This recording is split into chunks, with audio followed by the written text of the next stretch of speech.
Habang naghihintay ng kanyang pagkain, lumapit sa kanya ang kakuntsaba ng alisto na Powerpuff Girls.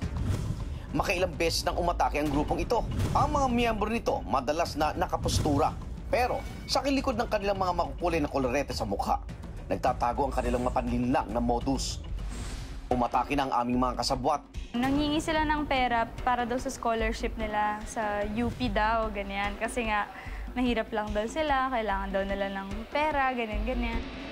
Ang isang miyembro pumunta sa tabi ni Joyce para dumiskarte.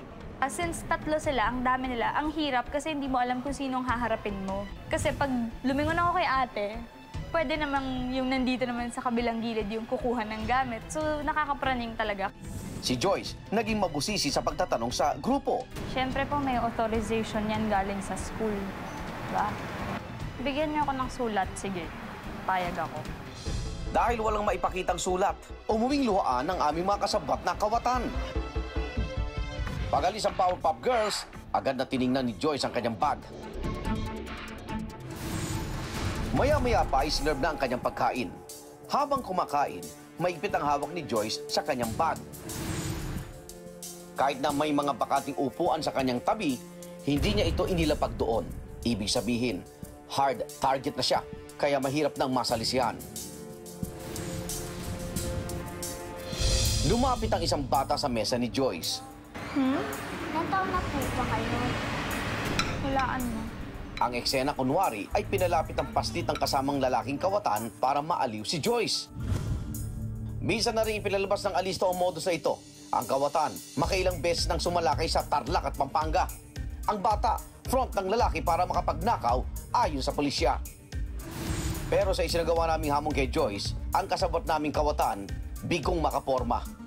Kung hindi ko alam na dapat kong ingatan yung gamit ko, in real life, malamang kinausap ko talaga yung bata. Kasi ma-entertain akong tao eh. Ang aming huling alas, ang kasabot naming dayuhan na si Steven. Ilang insidente na rin ang mga foreigner na kawatan ang pinalabas sa alisto. Ang modus, magtatanong ng direksyon ng dayuhan sa target na biktima na nasa loob ng restaurant.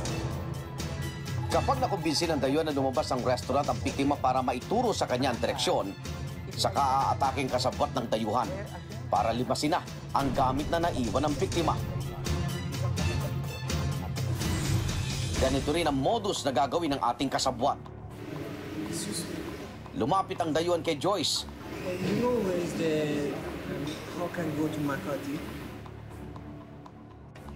Minsan na raw nabiktima ng ganitong modus ang pamilya ni Joyce, kaya naman maingat na siya. Basta ibang nationality din siya. Tapos wala siyang sapatos. Tapos sinasabi niya, ay, nanakawan kasi ako. Bigay kami sa kanya ng pamasahe. After ilang months, yung sister ko, nilapitan na naman niya ng same person. Tapos same na naman yung reason niya na, ay, nawala yung shoes ko, ninakaw, ganyan-ganyan. Tapos sabi namin, ay, shocks, naloko tayo. I'm sorry, I don't know where Makati is. Kinalaunan hindi nahulog si Joyce sa patibong na aming kasabwat ng foreigner. Pagkatapos kumain ni Joyce, inibitahan namin siya sa labas ng restaurant. Si Joyce! Dito na namin ipinagtapat sa kanya na ang lahat ay palabas lang.